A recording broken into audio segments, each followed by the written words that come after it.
Well met. I am a servant of the secret fire, and you shall pass. Welcome back to Monad of Creation, everybody. I have a very cool show today with my friend AAHANA.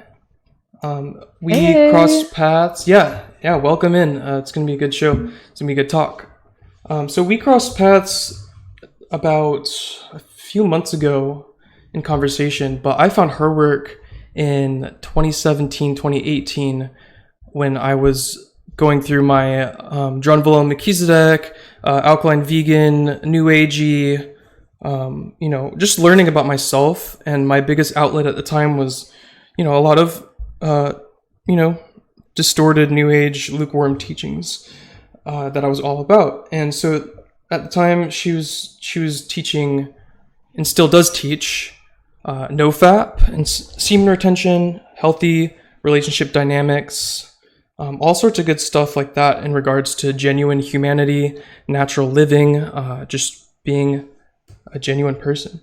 And so over the years, I followed her work, and then we crossed paths, and we did a few collaborations a few months ago on her YouTube channel, and it was super fun. And we got to talk about some interesting topics. We talked about veganism and how it is leaving veganism. And then we talked about religion in terms of the implications on morality of killing animals, if there's one God, New Age stuff, all sorts of fun things. So you could check her out on her YouTube channel and Instagram, AAHANA, and I'll have her information in the description and everything. So if you want to introduce yourself, tell us what you're up to lately with your work and what you're all about. I'm not sure how many people know you who's tuning in right now. So yeah, so just tell us what you're all about. Yeah, thank you so much for having me on here. Yeah, it's so good to talk again. Thank you so much for having me on here. I'm super excited to talk about lots of different topics today. So yeah, right now my YouTube channel, I started it a while ago, but it didn't get really popular until I started making videos about letting go of porn and masturbation, because I used to have like a really intense struggle in that area. And at the time, I was also making videos on veganism. And throughout that journey, I kind of just started having other transformations. And I left veganism, you left veganism. And at this point, I guess I'm more so questioning things about God and religion and masculinity and femininity. So right now my YouTube channel is kind of more so focused on those topics, not as much on NoFap anymore, but yeah, I really just talk about whatever I want on there, and we'll see the direction I take it in, because I'm still kind of figuring out how I want to move forward with my YouTube channel and if I want to change things and stuff. But yeah, thanks so much for having me. Yeah, of course. It's awesome. I'm sort of similar too, because a lot of the topics... And by the way, thank you for all the compliments, by the way. I just want to say that. Thank you so much for all the support and compliments you just gave me. Yeah, of course. No problem. And I really mean it, because like you really nail it in all, like almost everything, really everything you talk about. But yeah, what I also wanted to say was what's funny about teaching. I mean, that's what we are, right? Teachers. You might not think about it that way. I'm sure you do. But I mean, we're teaching people things, but what's a part of the teaching path is still growing ourselves and learning ourselves. So when you come across new information or new worldviews or lifestyles, it's fun to incorporate it into your work. So I'm sort of doing the same thing, honestly. So I guess this has everything to do with what I just said. What was your path, growing up, and your spiritual path, or just your life towards truth, natural living, and God? So, yeah, great question. You can make it as short or as long as you want. It's up to you, the answer. So I grew up in an Indian family. Both my parents are from India, and I'm first generation American.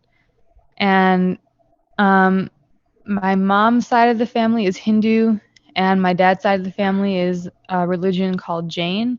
And Jainism kind of is a different, it's a kind of a different thing. It's not as talked about, but they have a lot of, both Jainism and Hinduism have a lot of, they're Eastern religions, so they focus mostly on like karma and, I guess the idea of there not necessarily being a heaven and a hell, not having a really, like, honestly, I haven't done too much reading into Jainism and Hinduism, but from what I've learned about it growing up, it seems like there's not a clear God. It's like God is kind of just this energy. In Hinduism, they represent God through a lot of different images. So they have various different gods, but the idea is that God, like the concept of God, is very kind of ambiguous. And growing up, I wasn't like too deeply interested in religion. And for a long time growing up, I just considered myself atheist. I didn't really see too much of a meaning to life outside of just what you decide to make out of it. And after a long time of just feeling, I guess, kind of depressed and like detached, I read this book called The Power of Now. Good one. And it's written by Eckhart Tolle. Yeah, have you read that book? I've read bits and pieces. It is a really life-changing book, but it is very new agey. But I remember reading that book and feeling super blown away by it, and so I started to get interested in more concepts within that same genre of like information. So I started looking at a lot of other like new age authors, and I got really interested in meditation, and eventually all of those things kind of led me to find out about law of attraction and like the concept of manifestation and all this type of stuff that we think of as new age right now. Mm-hmm. And so I also grew up, not to like change the topic, but like I also grew up vegetarian, and vegetarianism is also kind of a big part of Indian culture. Not every Indian is vegetarian, but there are a lot of Indians who are vegetarian, and a lot of it is related to the religion and the way that they think about animals and karma and all that kind of stuff.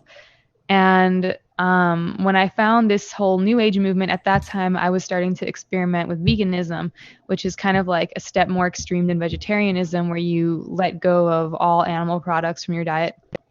And after a while, I started to feel like veganism wasn't super healthy for me, so I started experimenting with animal products.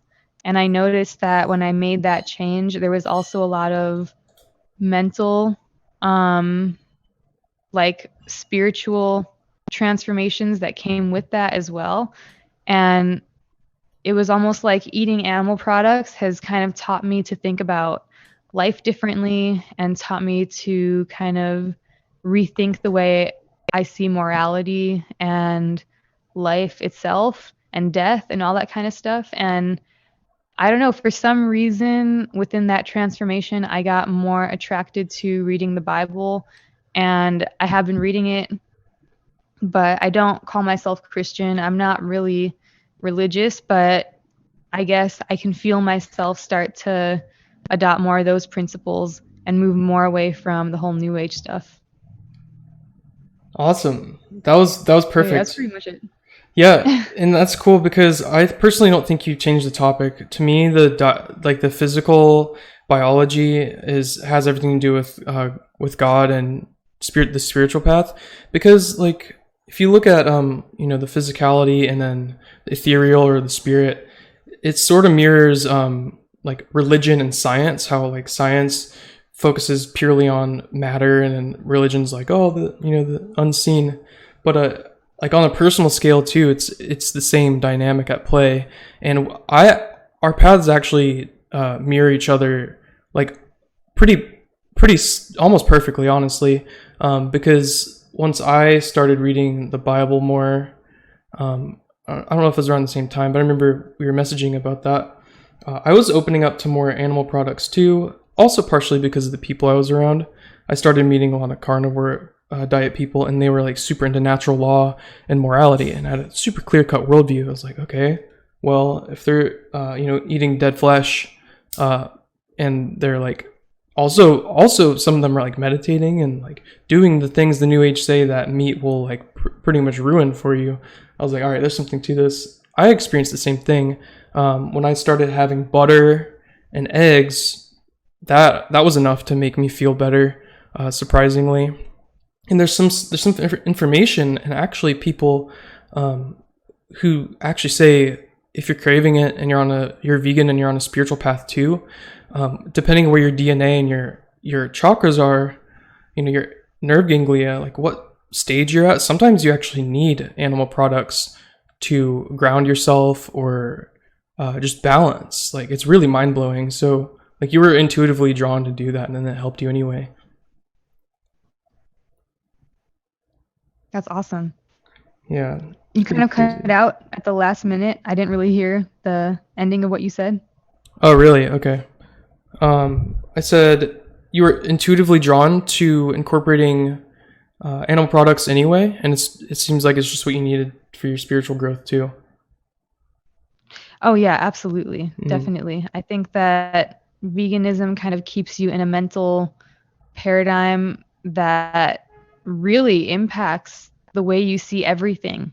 Like being in seeing life through the lens of a vegan is just a completely different experience. It changes the way you operate through life. And then, eating animal products, it kind of results in this mental transformation. But yeah, it is very intuitive. I think that like most vegans find that when they stay in that mental vegan paradigm for too long, it's like their bodies can't withstand it past a certain point, and they're kind of at that point they're forced to make the decision of either to listen to their bodies and to listen to what their body's intuition is telling them, or to completely detach from themselves and detach from their body and just go try to like live life constantly intellectualizing everything and disembodying themselves from their intuition, Yeah, it's super crazy. There's always this scenario that comes up. Like, I remember when I was very extreme with veganism, I was like, yeah, if I was on a planet and there's just one chicken and me, I wouldn't kill it. I would starve because I'm that good of a vegan. I'm like, man, and I look back on it, I'm like, that's actually like really really terrible behavior and like immature spiritually, like just it also comes back to knowledge and like understanding that whether you're a Christian, you believe God made animals for everything, or you're on a practical spiritual path, and it's like very integrative and holistic and esoteric, and you're pulling in information from everything, and maybe you're on a Christic path, and you realize that, hey, sometimes things are not pretty, and I need to survive. Like if there's collapse one day, what are the vegans gonna do? It's like I killed a squirrel, man. Let's survive. Here's some squirrel meat. It's like, no, I'm gonna starve. It's your choice though. It's free will, right? It's such an interesting thing on a path. It is, absolutely. What was your experience like? Like how did you kind of get, like, what was the first intuitive like message you had about like wanting to leave veganism? Was there like a certain moment for you or anything that you felt? Yeah, for me, the first thing it was actually completely New World Order and globalist based, because I worked at Whole Foods at the time, and I was sick of seeing all the fake meat, the Beyond Beef, and just like this trash vegan food. And I was a vegan, and I was like about eating like a good Whole Foods vegan diet. And I was like, man, like almost every person who's vegan is just buying this total garbage. And sorry to say it, people, but I mean, some of that fake meat, if that's all you're eating, not it's not good. So I was like, it made me think a little bit, and I was totally different from all the other vegans anyway. And then I learned, a lot of these companies, corporations, private interest, like nasty science, fake science was just funding and just follow the money with any of these fake meat companies, specifically Beyond Beef with Bill Gates and everything, and what he says about global warming and what they say about how eating meat and farms is going to ruin the planet and all this ridiculous stuff. I'm like, okay, well, if you look at human history, we've always had this stuff. And then the collectivist mindset, and then just the weak mindset too. I could already look at death all the time. I could look at things dying, things getting killed. Like when I was vegan, I would even at dinner with family or something, or with friends, like a meat eater who's like, oh, I feel bad for this cow, and like they're like sawing a steak. I'm like, yeah, it's dead and you killed it and you should appreciate it. It's right, like you're literally sawing flesh in half and you have a problem with it. And I'm a vegan and I'm choosing not to do it, but I can look at that hunk of meat and not feel grossed out, and I don't want to consume it, but you're consuming it. So it's this weird thing. I'm like, maybe I should just get over this and try meat and animal products, because I mean, it's just such a simple thing, but the mentality based off your perception is so complex. So for me personally, it was the push towards getting the world to seemingly become vegan. All the hierarchical institutions, mainly, most of them, are pushing like plant-based. And me, guys, I'm not a fan of control and controllers and abusers in power, places of power. So I was like, okay, they're promoting that. I don't want to be a part of it. What about you though? What was your intuition to try? Well, yeah, I can completely relate to what you're talking about though, with like the hierarchy and like trying to get people to see things. But I guess my intuition about it was, I mean, it was crazy. There were a lot of things going on. Like I remember at that point in the last few months leading up to like not being a vegan anymore, I was feeling pretty crazy emotionally. I was just feeling depressed all the time, and like there were just physical things that I was seeing about myself that I knew just didn't look healthy. And I felt like when I first went vegan, I looked really, really healthy. And I think that I've always been really connected with my body. I love to dance, I love to move and stuff, and I went vegan because it did feel better on my body. And I was getting positive feedback from my body the first few years, and so I felt really good about it. But then towards the end, my body was not giving me positive feedback. There were little things that were coming up, and emotionally I was all over the place. I felt an extreme lack of energy.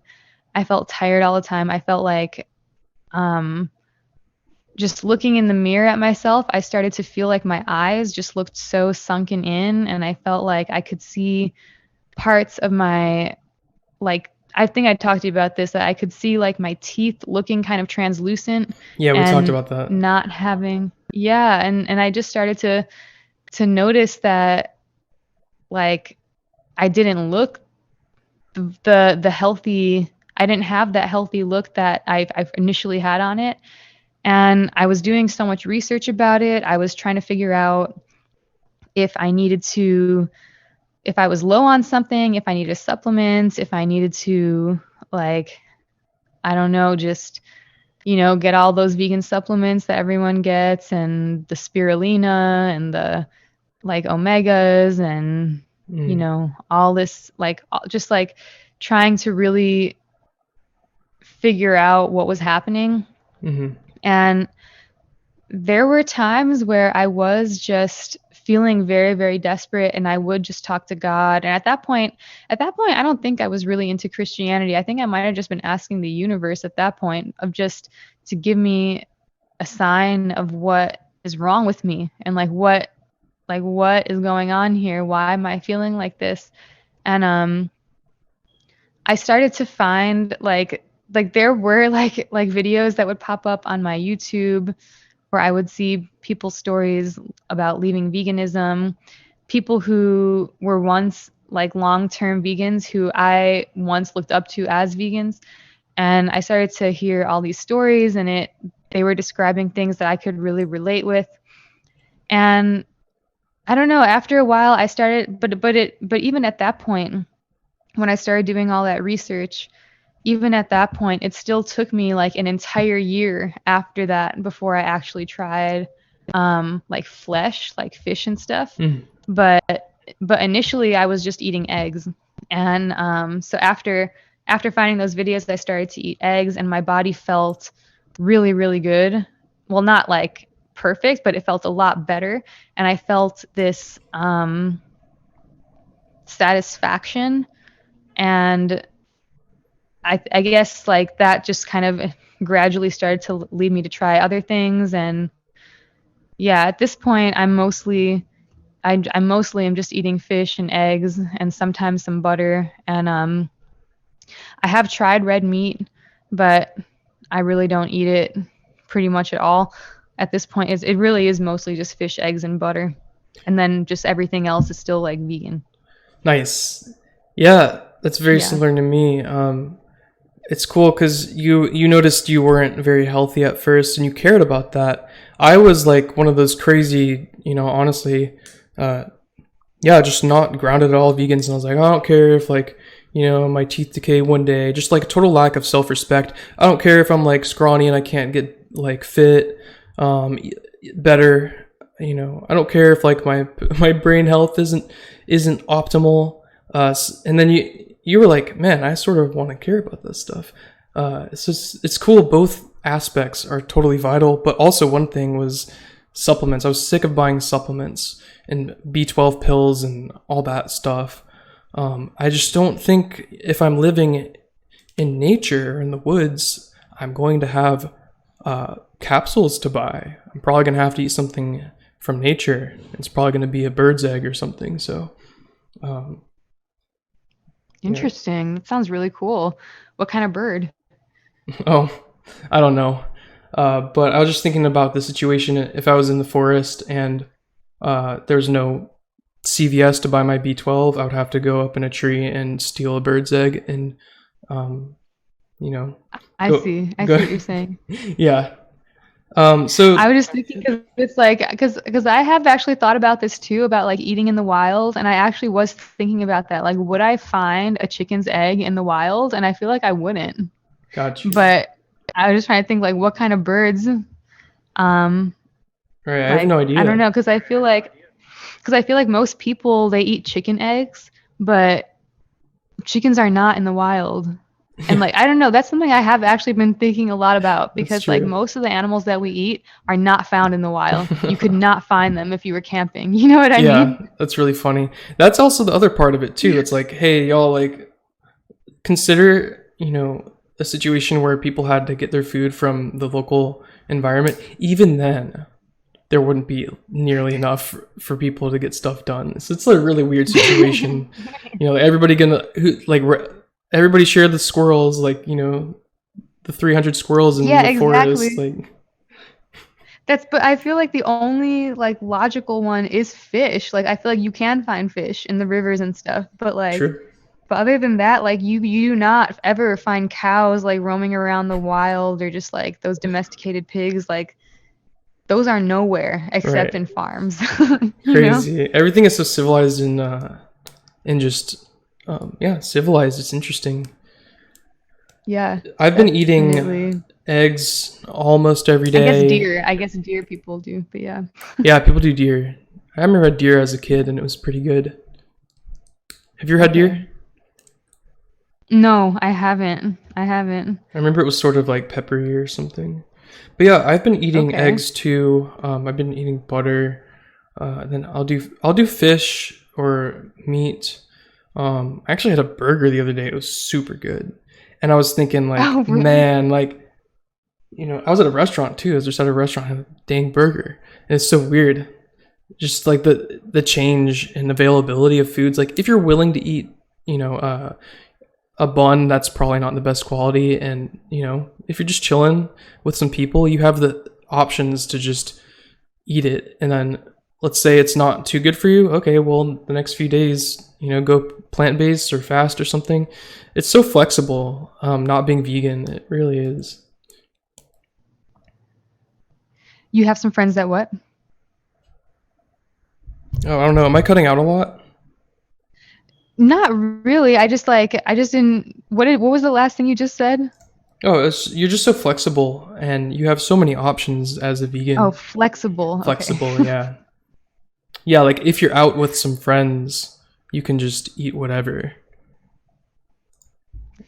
If you're out with friends, okay, that's what you Yeah. said. Yeah, Yeah, yeah, yeah. definitely, absolutely. That's something that's something I really noticed too, is that like that's kind of what the whole vegan paradigm is about. It kind of isolates you from so many different people and experiences, and it's like, I don't know, I feel just more connected in general not being a vegan. But but yeah, For I sure. mean, it is interesting though how, the whole new age movement and veganism are so interrelated, and how like I guess, I don't know, it's just very common within like the vegan movement to find a lot of people who are into like the new age type of stuff. Yeah, that'd be a good segue into more new age topics because you're totally right. I mean, it's almost a pillar of new age at this point to be vegan or vegetarian. And honestly, energetically, what I've noticed is a lot of people who are like alkaline vegan. You and I talked about this in one of your videos. They're super like high frequency, just like with God all the time, almost like out of body all the time. Just super up there. And then if you look at a meat eater, they're just like super worldly and stuff. It's super interesting. So the integrative nutrition is so key. And what also goes hand in hand with New Age, like I talked about in the last episode, was uh, feminine and masculine energy. And you're an expert on, I mean, I really think you are an expert on dating, healthy relationships, sex, controlling your sexual energy. And in the New Age movement, I think there's a lot of confusion with twin flames and sacred feminine and masculine energy within and without. And what I've noticed in New Age is instead of there being like a grounded approach towards finding your twin flame or your partner and like working on yourself and getting your brain hemispheres together and then being able to identify like who's good for you in the external reality, it's this like almost like gaslighting. Like they're sort of confusing people. They're like, it's divine and it's your counterpart and it's a part of God and it's the person is divinely made for you. And they also make it sort of romantic at the same time, and people get really caught up on it in the new age. And I feel like that is, I don't want to say it's on purpose, but I almost see so many people get misled by some of these like whack new age twin flame teachings. Just tell me what you think about twin flames, I guess, in relation to new age, if you want. I hope I didn't That's cut such a out great there. topic. No. I Oh, actually, yeah, I heard, but so I think the whole twin flame thing, it's like, what I'm learning is that there's so many different ways of seeing it, but the way that, like, one of the most common ways that I see people talking about the twin flame stuff is that it's this like very unstable roller coaster type of attachment you have with a person, and it's based on like just instability, like one person leaving, one person running, one person chasing. There's always this back and forth, and it's like this like kind of intense rush of emotion. And I think that I had an experience where I thought I met my twin flame, but it ended up just being extremely toxic. And I feel like, I was seeing all these signs. I felt like we had almost a telepathic connection with each other, but it felt really dark in nature, and it didn't feel like it would be sustainable for the long term, you know what I mean? But what about you? What do you think about twin flames? Yeah, I like that you touched on the I think they call it running and chasing, right? Like there's a chaser and there's runner, and it's natural. Like have a dysfunctional relationship because it's natural. There's like one will be a chaser and one will be a runner, and I'm like, doesn't sound fun to me. Um, what do I think? Yeah, I think at this point I've learned a lot more about sacred union within yourself. It has to do with your brain chemistry and your energy body and everything. But so I honestly think, you know, esoterically, sacred union and like the twin flame within is really getting your masculine and your feminine energies and emotions in check and set, you know. And I feel like if there is a counterpart to your soul aspect, you know, on this planet, let's say that, because that's what I've been looking at. The way I would see it would go is that you're not going to find each other until you've both done the internal work and you've worked on yourselves. If there is, you know, some divine aspect to it, and I think there might be, but even if there's not like a counterpart to your soul, I still think like the whole the synchronicities, and then I feel like I feel like we were telepathically communicating. So it must be my twin, right? Well, the more I learn about multidimensionality and interesting spirit science, that is, a lot of people can have those types of experiences together and it not have any emotional or relationship bearing to it, and you just like had crazy synchronicities with someone of the opposite sex. But some people are taught that that means it's their twin. So it's this weird, honestly confusing situation. I also had a false twin, but yeah, it's just weird. I personally think that if there's a twin, they're gonna be where you're at in your spiritual path, you know. And if that's how the creator made it, then it would work like that, right? Like you guys will find each other at the right time. So I think that's how it works. But I just see so many people get lost and confused in it, and it's a bummer. It's just a bummer. It definitely becomes this kind of like obsessive thing. Yes. I've noticed like I've seen like, you know, videos made by people talking about twin flame, and it does seem like there's an element of like dependency and obsession and just kind of like an unhealthy idea of love behind a lot of what these people say. But I think that you're completely right about like how, you know, your godly twin flame or your godly connection would be more of a peaceful one, and it would kind of just happen naturally, and you wouldn't really have to like be too focused on it, you know? Yeah, it's very interesting.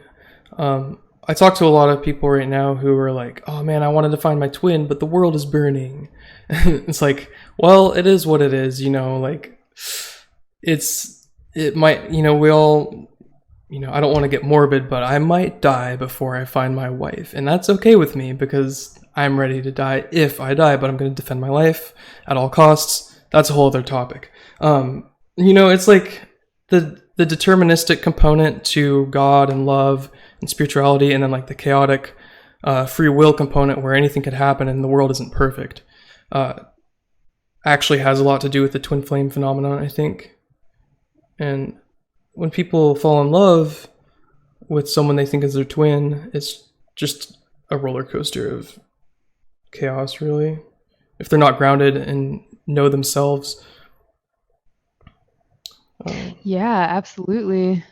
I think that a lot of the new age type of mentality does attract a lot of lost people, but at the same time, I guess most religions do, because I feel like Christianity probably attracts a lot of lost people too.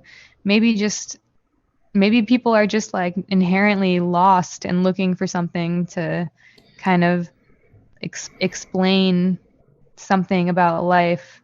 to them. And I think that the twin flame concept, it's so romantic and it's so like idealistic that it becomes very like I don't know, it becomes just,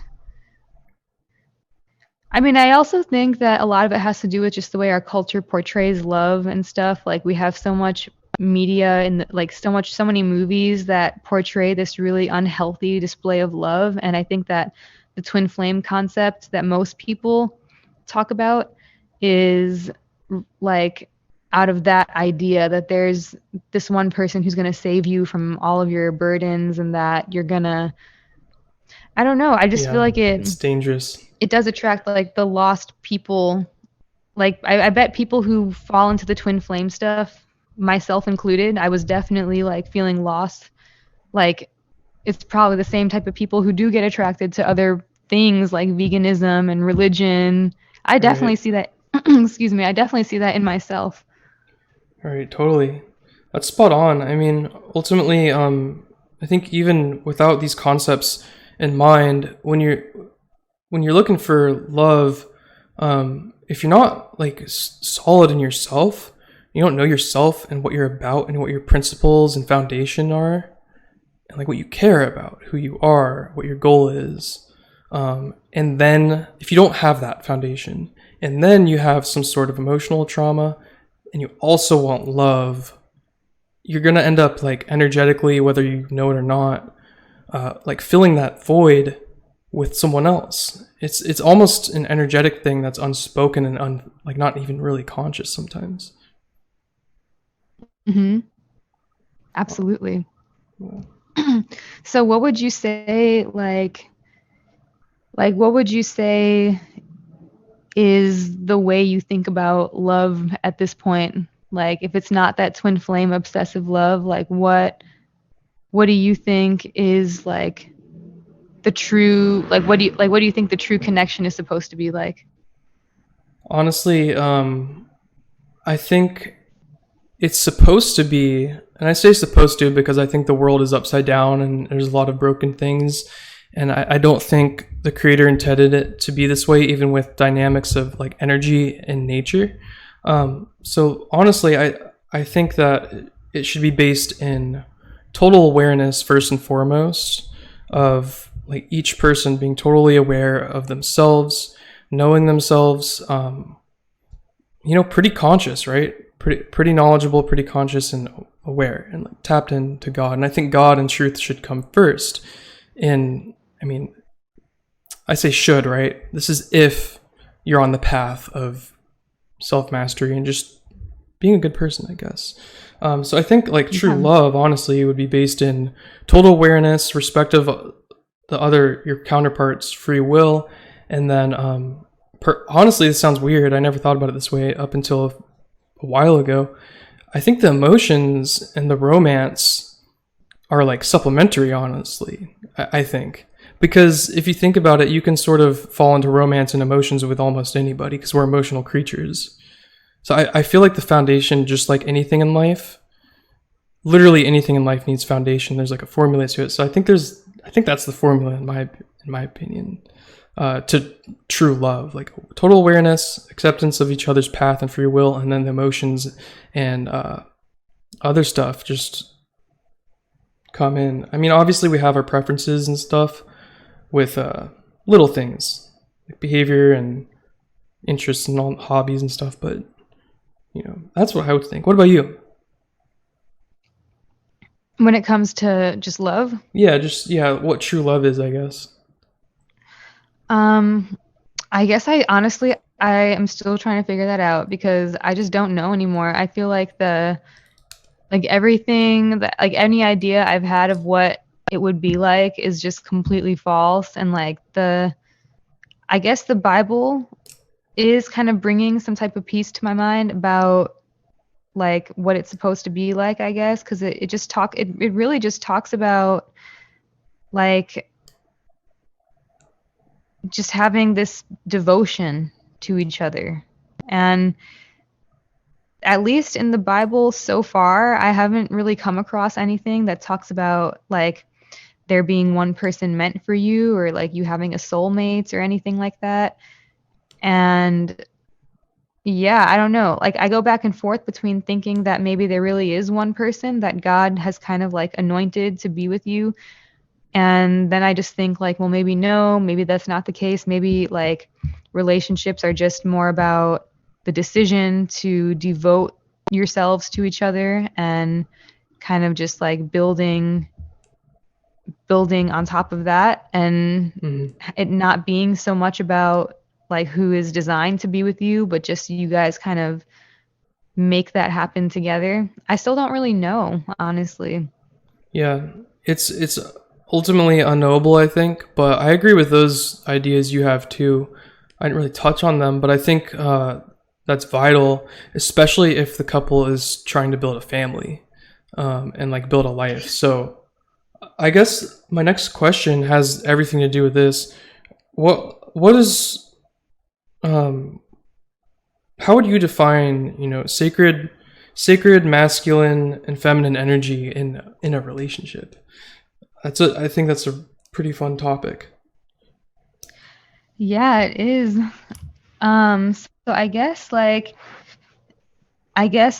to put it stereotypically, within a relationship, I see masculinity as the ability to lead and protect and provide and be a source of just like both people to be a source of stability for each other.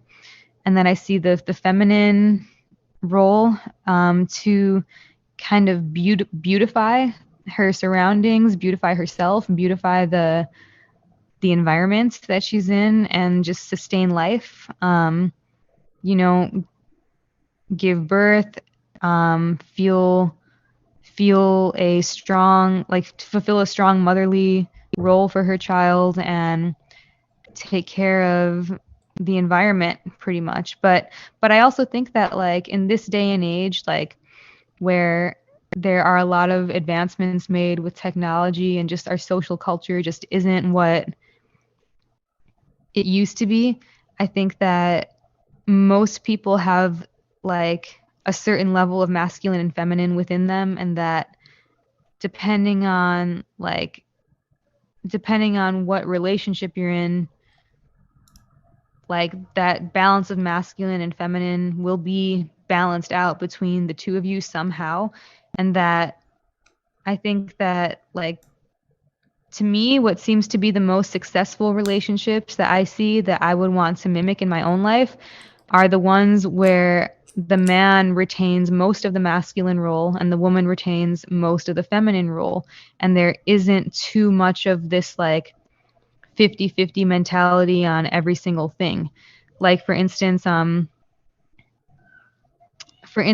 when you think about marriages right now and stuff, most marriages end in divorce, and most marriages have like infidelity, people cheating on each other, affairs, and things like that. And I think that all of that is kind of a result of not living in accordance with our true nature, specifically within like gender. And I feel like a lot of times when people's relationships fail, it's because they're going against their own instincts to take on a certain masculine or feminine role within the relationship. For sure. Yeah, the taking on a certain role is really interesting. I recently had a friend, and she was like, "I feel like I'm embodying too much masculine energy." And I asked her what her situation was, and she was having to provide all the income for her and her husband. I was like, "Well, that makes sense because you're in like the providing stance, doing all the work and stuff." So I was like, "Don't feel bad about it. I mean, that's just what your situation is." And I know you mentioned, which is very vital, I think, a couple who wants to have a baby and children, like biologically and within nature and science, the woman needs to have an environment where they can embrace, 100% feminine energy and nurturing and caring and like protective energy for their child, and especially when they're in pregnancy. Can you say that last part one more time? Yeah, when a woman You said something about is pregnant. well, yeah, when a woman is a mother or in pregnancy, like they really need to have that ability to have total feminine capability and just rest and nurture. And the man needs to be able to. I think that is the situation where the man needs to just take care of everything. You know, totally. Like, you know, and that's not really Those moments. Yeah. those moments. Yeah, keep going. I want to hear what you have to say about it. I'm just gonna say that like in those moments of like pregnancy, yeah, I feel like that is the real kind of moment where the woman is obviously having to be more feminine because she's being pregnant. Like having like when you're pregnant, whether you're a masculine woman or not, like being pregnant is the most feminine thing that you can do. So when you are taking on that role and when you're pregnant, um, it it helps the relationship if the man takes on the more masculine role, at least during that time. Um, like once the child is born and past a certain age where the child doesn't have to be super reliant on the mother for her breast milk and for her nurturing and everything, like once the child has kind of become more independent, then the roles like do kind of change again because now the woman, like, she doesn't have to, you know, like she's not, unless she gets pregnant again. But I feel like the roles do shift kind of as time goes on. But in the moments of pregnancy and childbirth, I think what makes certain marriages last and certain marriages fail at that point is whether or not the man takes the masculine role. Yeah, totally. It is definitely an equation right there. What do you typically see? I know you talk to a lot of people. Let's say there's a couple who doesn't have children. What do you see when the feminine and masculine components get out of whack? Like the man, becomes a little boy and doesn't fulfill his duties as, a sacred counterpart to his wife or his girlfriend. Or if the woman, is becoming, something unholy and just toxic, or just even just not fulfilling the energy dynamics within the relationship. What do you typically see when those things get out of balance? I think it's kind of just a really common dynamic that is just, I don't know, I see it everywhere where just the woman, it kind of, like if the woman is, okay, so first of all, if the woman is pregnant, then she's experiencing a lot of changes hormonally, and that has an impact on how she operates. And so, women, when they're pregnant, at least from my experience talking to my friends and just doing some reading and stuff, is that it's a very emotional time. And at that point, if they also need to worry about making like 50% of the money of the income, then in order to do that, they have to kind of sacrifice the ability to kind of feel those emotions. It's like when you are already having a lot of hormonal changes dealing with pregnancy, and then you're also like working on top of it. And that's not to say that you shouldn't work if you're pregnant, like, because there's plenty of women out there who take joy from what they do for a living. Like I know that if I get pregnant, I'm probably still going to be making YouTube videos and I'll probably still be working at my job because I just love it. But it's also because those things don't feel like burdens in my life. But women who don't like their jobs and they're pregnant and they have to worry about being in a job they don't like, they can be very sensitive to those dynamics because of everything happening with them, inside of them, hormonally. And it can create a certain dynamic where the woman will become very nagging and very critical of the man, and then the man kind of becomes kind of weak and kind of just like the man becomes just almost like a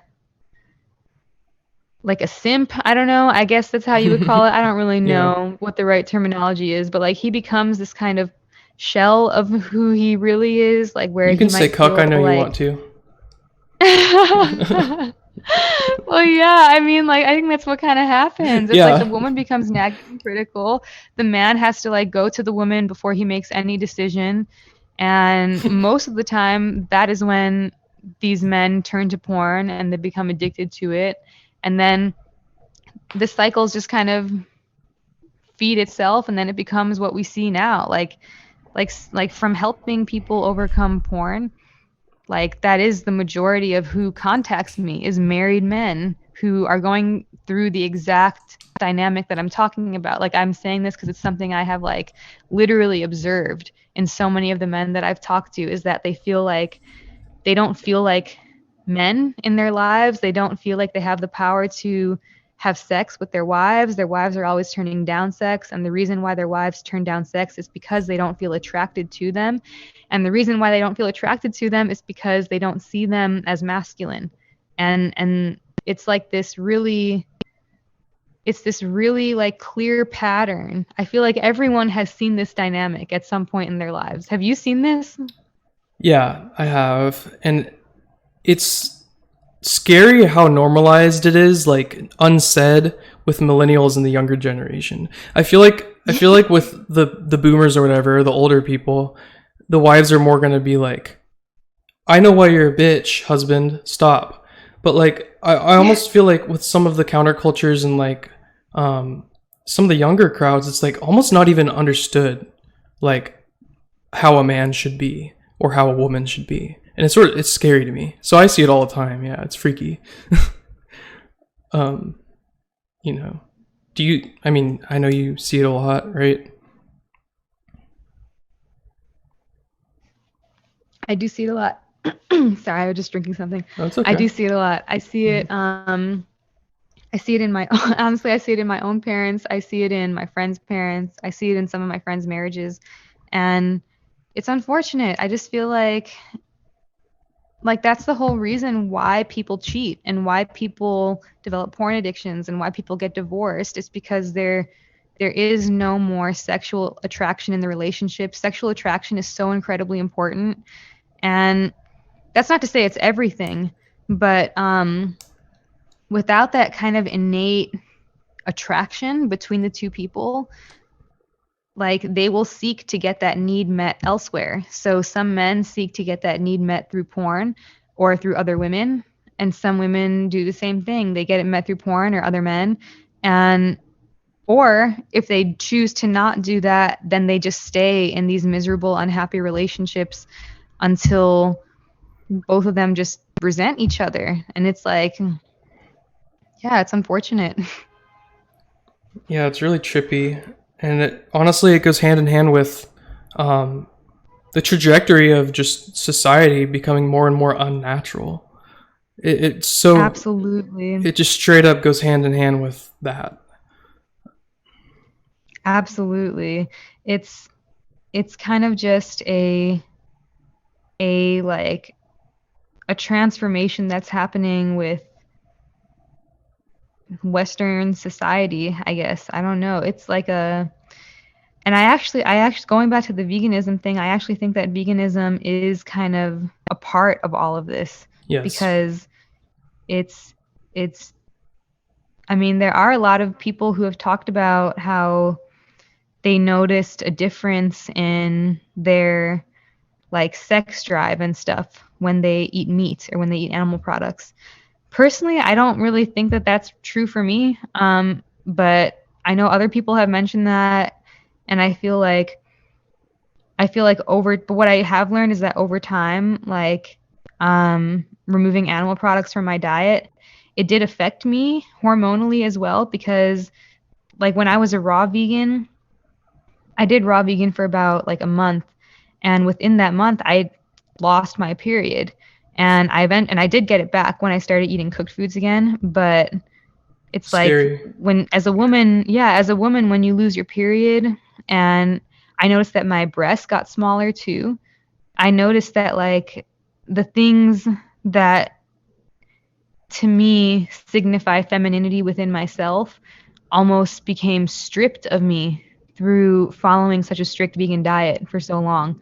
And it's interesting, and I see stuff that happens to men as well, where men are said to over time lose testosterone, and that cholesterol, I guess, in the diet is really important for the production of testosterone. And so most of the time cholesterol comes from animal products. So when men eat animal products, they do develop more testosterone. I'm not like a scientist or anything, but that's just what I've read about it. Mm. Yeah, that the vegan diet definitely goes hand in hand with your hormones and your gender energy. And honestly, yeah, it's I've heard plenty of women say the period thing too, and that's just a red flag right there. Personally, in my experience, I think honestly, when I really like get still, like when I sit here and think about it, I do think I've been more masculine since I've incorporated animal products. And from like a very base understanding, it's more aligned with nature, and I don't know, it just must be the case. With all this terminology floating around like soy boy and all that, I think that's gotten a little toxic, but sometimes it does apply. Sometimes it applies. So it's, I mean, there's so much like there's so many idiots on both sides of the spectrum. right. Like I It's yeah, I don't know. politics. I hate that. It's totally, yeah, absolutely. So dumb. Exactly. It's like the carnivores versus the vegans. It's like the conservatives versus the liberals, pretty much, essentially. And it's their identity, and then they don't care about anything else, and then they're not unique anymore, and they don't know themselves. Oh, you're just a vegan? Absolutely. That's your identity? Oh, you're just a carnivore? That's all you talk about, care about? Good job. Yeah, it is. I hate to roast on people, but it's sad. It's like, yeah. It's like they have the exact same personality, just on the other side. So yeah, I don't know, but that's interesting. So in what ways do you feel more connected to your masculinity from after eating animal products? Just being grounded. I don't think a really sacred masculine man can embody that energy without being grounded, right? And I understand, some vegans listening to this might feel totally grounded. But I'll tell you what, I thought I was optimal or pretty good, when I was vegan. But once I added eggs and butter, that's all it took. I felt different almost within a week. And I was like, okay, there's some validity to this. In my whole life, since I've started the path, it's all been about experiential knowledge.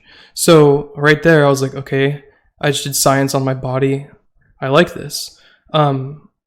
So grounded, I think, just in a nutshell, just being more grounded lets me embody more righteousness, more the ability to take action, more clarity, definitely more clarity. I don't think you can be like a holy feminine without clarity. I mean, I don't think you can be a good person without clarity. I mean, absolutely rational person without clarity. So definitely, that would be my answer to how it made me feel more masculine.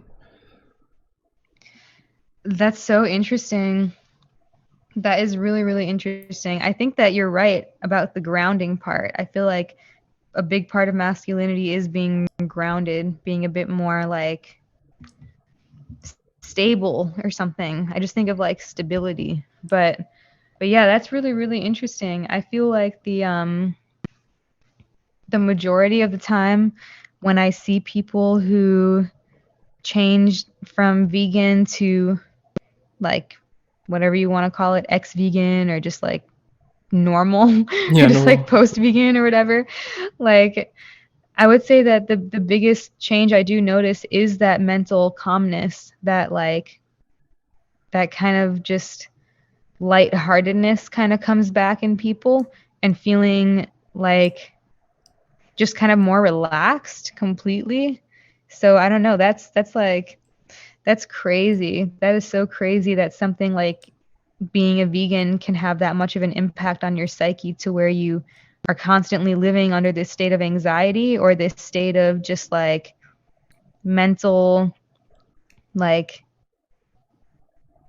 instability or like airiness or For something. sure. Like, I don't know. I felt very airy. And Yeah. I think that it's kind of interesting how that is being pushed so much. And I don't know, it just makes you wonder, like, what is the point of everything? What is the point of like trying to make people become less grounded, less connected to their, you know, inherent gender expression? And yeah, I don't know. It's all really, really interesting. Yeah, for sure.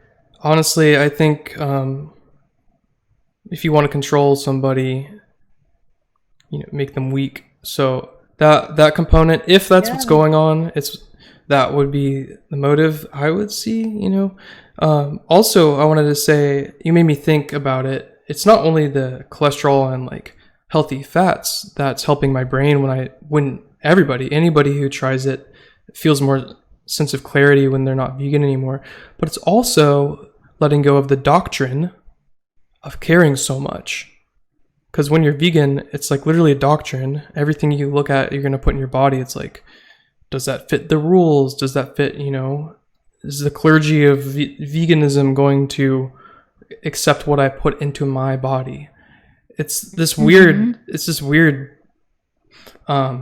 almost becomes more externalization of your own power. Being a part of Absolutely. like It's a like specific someone diet owns set. you. Yeah. Yeah.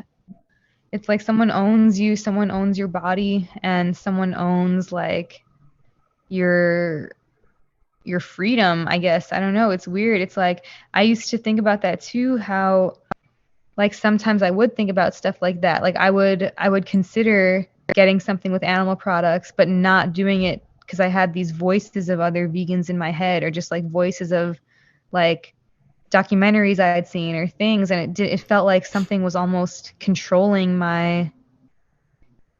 I mean, I guess that's true for no matter what you're doing. I guess people could say the same thing about religion and Yeah, it applies to Christianity and everything. It's crazy. everything. When you Yeah. said voices of Yeah, for documentaries, I sure. thought of like those scrawny, unhealthy men and forks over knives. Like, don't eat that butter. Be weak like me. Like almost like Emperor Palpatine from Star Wars. Like, don't eat that. Like like you're That's just so hearing funny stuff you in your say head. that. Like, oh my god. I Yeah, had I used seen to look What up the to those Health dudes. again. What I was that? know. I saw What the Health again like Mm-hmm. a few like weeks ago, and it's crazy watching that movie again with new eyes, because I remember when I first saw What the Health, I was so like taken by it, and I felt so Same. convinced, and I felt so just like I just felt like everyone needed to see this movie, and Yep. I was completely awakened.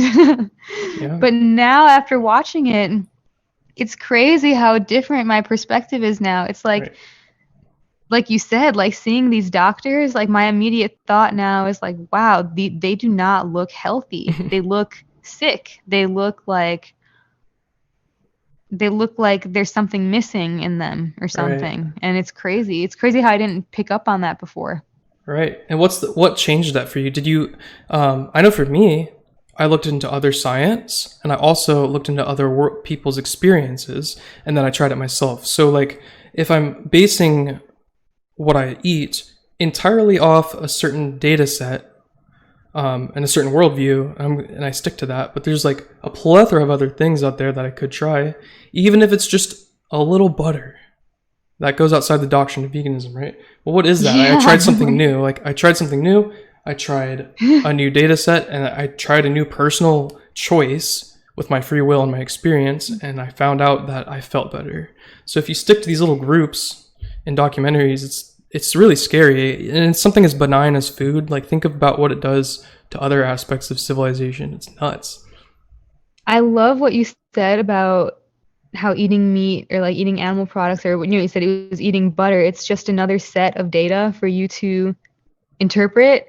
Like exactly. Like I feel like people they they claim that they love science and everything, but when it comes to themselves and their own bodies, they don't want to conduct the science on themselves. They want to just like constantly take in what other people have done without I don't know. It's Yeah. so weird to me that like people who claim science for absolutely every single rebuttal, Yeah. it's the same is true with this whole mask thing right now. Like there's so many people who just say, "Oh, science, that's why you need to wear these masks all day." Breathing in your own germs and carbon dioxide every single like moment. I don't know, it's crazy. It's like because of science, because of scientists. But when you conduct the science on yourself, you can feel yourself breathe easier without a mask on. So it's I don't know, it's crazy. And what is that crowd? They're the most against religion, right? They're typically the most vehemently opposed to religion, but now That's they really worship the white lab insane. coats. And I'm like, y'all, do you not understand what you're doing here? You've externalized all your power and mind and spirit. You don't think there's a spirit, you don't think there's energy, but you're externalizing all of your power to a specific hierarchy of scientists. Okay. Just don't thrust me with a vaccine or force anything into my body. Otherwise, you'll be met with some force. But yeah, it's so backwards and weird. It's just, yeah, like everything is just the science says this, the science says this. Like, hey, how about you live a little bit and be human? Just experience something for once. Specifically talking about Hmm. food, I guess, but the masks and vaccines, that is pure data, and you just look at the doctors and scientists who have been canceled and shunned and censored, and they have clear data showing that these things don't work. It's insane. Absolutely. Yeah, that is so interesting how what you said about like how most people are worshiping lab coats and everything. And in a certain way, I feel like it's almost similar to veganism. It's like the like being a vegan, you feel kind of this mental anxiety all the time. And usually people who are very into wearing the mask and really, really buying into this whole COVID thing, they're always living under this state of anxiety. And both those sides seem to always be talking about the science. And then Sure. like people who have become ex-vegan, there's like a mental peace, a mental calm about them. And people who do believe in God amongst this whole COVID thing, they seem to have this like mental peace and like this mental like strength within them where they feel protected. They don't feel afraid of like just things. They feel more grounded in the same way that maybe meat grounds people. And maybe that's why they go hand in hand. I don't really know. Yeah, that's such a good observation. I mean, there's so much to it, like energy and stuff. So if someone's energetically not okay, in both aspects, in like understanding science and health or understanding diet, yeah, they're going to be more anxious. And of course, if you don't have a sense of something higher than, man, a creator, God, even an amorphous blob of energy like some New Agers think it is, even that will ground someone a little more, make them feel a little less anxious. Um, but to me, it just cuts a clear path of genuine humans and ingenuine humans, and it's like, what side? I hate that it's become that way, but it's like this world is just polarity after polarity. What team are you on? What team are you on? And at this point, it's like a forced one. When it comes down to being able to choose what you do with your body, well, I would say genuine people want to know what's going in their body. They want to learn how to take care of their body themselves and be genuine about it. And then the other path is just total externalization of you. It's crazy. Yeah, absolutely. That's so true. I wonder if like I wonder what's going to happen, with this whole election and everything coming up. And I just wonder like I just wonder where people are going to be in the next 15, 20 years with this whole mask thing. Like I just wonder if like because people keep saying, that like if Biden wins, then we're gonna have mask mandates because he's like really all about this coronavirus thing, and like we're all just gonna be wearing masks. And I know that in Italy just passed something where they said that I don't know if it's a law or if it's just like a maybe just like some kind of a mandate, but right now in Italy because the COVID cases have been said to have really spiked, you have to wear a mask outside, and if you don't, you can be fined for, I believe it's like up to $1,000 or something like that. And I feel like right now the US is kind of this crazy experiment that the whole world is watching to see almost. It's like, I feel like America really is about freedom, and when people see us, I wonder, like, the lens that other countries see us through, if it's that they see us through this lens that Americans are just so stupid and ignorant, they're not going to pay attention to a virus that we're all paying attention to. But in most of these countries, they don't have the same freedoms that America does. And so I don't know if you see where I'm going with this. It's I really totally hard do. for me to articulate what No, I'm trying to say. I totally got you. Yeah, it's very interesting. You know, it's to me the biggest components, sadly, are if Trump is genuine, and secondly, like, if it's rigged. And at this point in my observation over the last few years, I don't think that the political system is as fixed as some people want to believe. But I also know it's, you know, a corporate oligarchy, and, you know, nasty globalists have been running USA Incorporated for the last, you know, since JFK. So it's a mixed bag. So a lot of people are used to, like, this doom and gloom, like, yeah, we're getting thrown in gulags in 5 years. And then other people are like, yeah, new earth, Trump is going to win, and America is going to be the only free nation on the planet. So it's very, very, very mixed bag, in my opinion. And obviously, I want Trump to win. I don't want Biden to win. I would rather have what's up? Mm-hmm. No, keep going. Sorry, what were you going to say? Well, I don't want you to lose your thought. Yeah. I was just going to ask you, like, what do you think about Trump? Because I'm still trying to figure out what I think about him, because it's like, on one hand, you know, what I like about him is that he's not buying into this coronavirus thing. But on the other hand, like, people were, you know, saying that Joe Biden's super creepy because he, you know, like, sniffs little girls and stuff like that. And that, I don't know, I've seen Trump, like, you know, in pictures with Jeffrey Epstein and stuff too. So right. I don't really know how I feel about him. Yeah. So I want to know what you think. Yeah, so I'm not a QAnon person, but I'll say this, you know what QAnon is? QAnonymous? Yes, I've heard of that whole thing. Yeah, so their whole thing is Trump is fighting the New World Order, the deep state, you know, the fallen angelic Unanagi, the child trafficking, all of it. Like, he's fighting all the wicked stuff over the past 2,000 years at least. So that's what QAnon says. And, you know, they make it some, like, trumpet of revelation. He's going to save the world, new earth type stuff. Just super, super, super faithful and putting all their power into him. And just obsessing over what Trump is doing, what the latest QAnon drop is. Just always, he's going to save us. He's going to save us. You know, eat your popcorn. I talked to a few QAnon people throughout the day, just to keep a perspective. Okay. And to me, that creates an atmosphere of not taking action, putting your power in the hands of a ruler and someone who's going to save you. You know, and I think QAnon and this whole Trump thing, Trump being in office the past 4 years has pacified the freedom-oriented people, the liberty-minded people.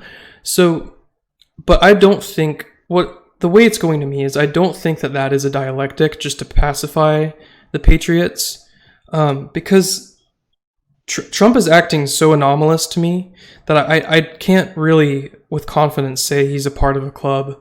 He's a part of the deep state. I can't say that because a lot of people think he's a part of deep state and he's tricking the right wingers into pacifism. And then once he's in office, he'll mandate vaccines. I don't really think that's going to happen. I think he's a genuine infiltrator at this point. I really do. That might sound unlike what I've said so far on the show, but I really do feel like he might just be an anomalous billionaire who saw, the pedophilia, saw the, the rituals, saw the nasty stuff, and didn't get too involved to the point where they could kill him if he wanted to defect. I think he found out about it, and he had some beef with the left and Obama and Clinton anyway, and he's a hustler, and he's like, I'm a billionaire, I'm gonna go try to be the president.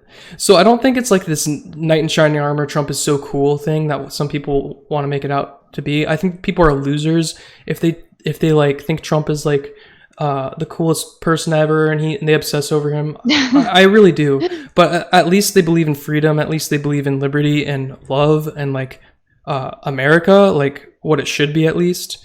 And to me, when I look at people who believe in voting and the political theater stuff, it looks like a lot of Democrats are leaving liberalism and voting for Trump. So, and then at the same time, people who are conservative and liberty-minded typically have more guns than people who are leftist and liberal-minded. So it's like, even if it came down to some sort of civil war, even if, I'm not saying it will, it's going to be interesting. And I think if there's a military coup, hopefully Trump has the guns on his side, because if you're living under a rock, you might not know Biden and the deep state and, the Vatican and the control system of the world is, I'm not talking to you as living under a rock, people listening. If you're not paying attention, you're probably not aware that Biden is a worse option as a master than Trump. So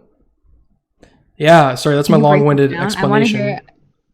I would love to hear you break it down a little bit more, because honestly, I probably am a bit more ignorant to like the whole Vatican thing. Like, I don't really.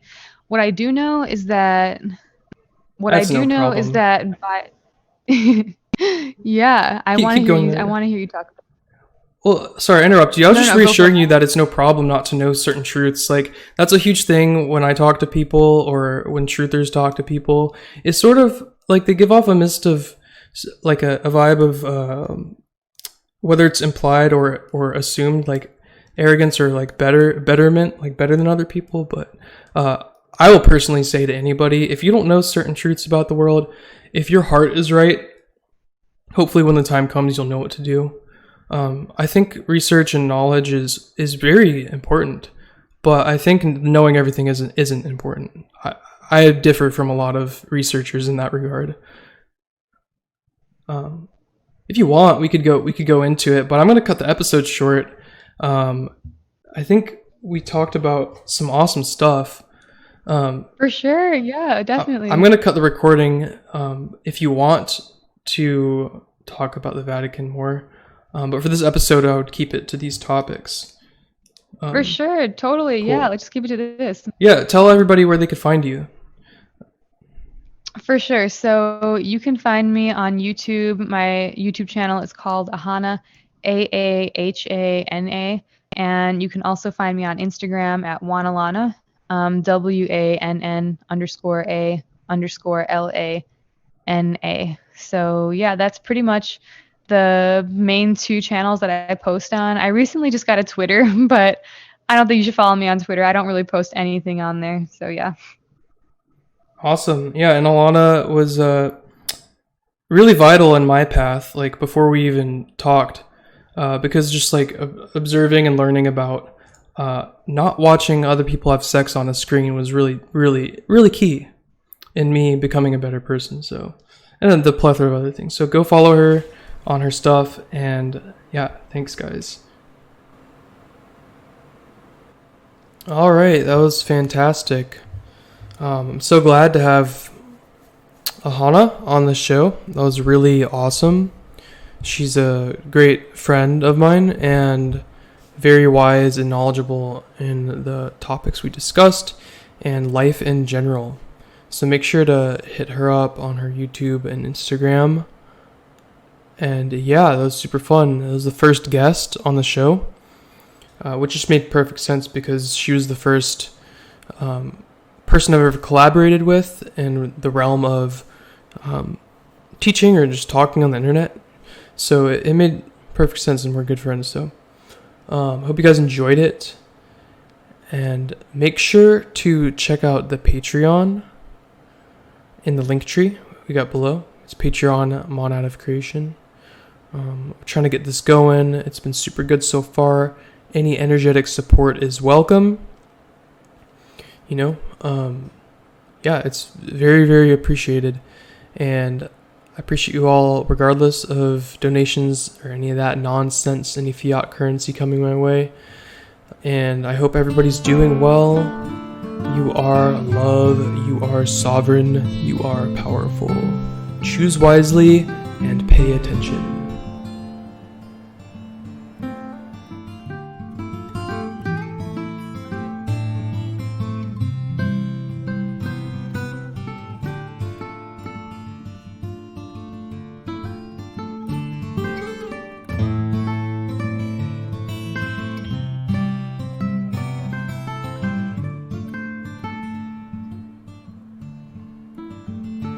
We have our first $33 Patreon donation. Didn't think it would happen. It's actually ridiculous. But shout out to Elijah. Thank you, sir. I really appreciate it. Unexpected. You're insane. Much love. Thank you. Shout out to you.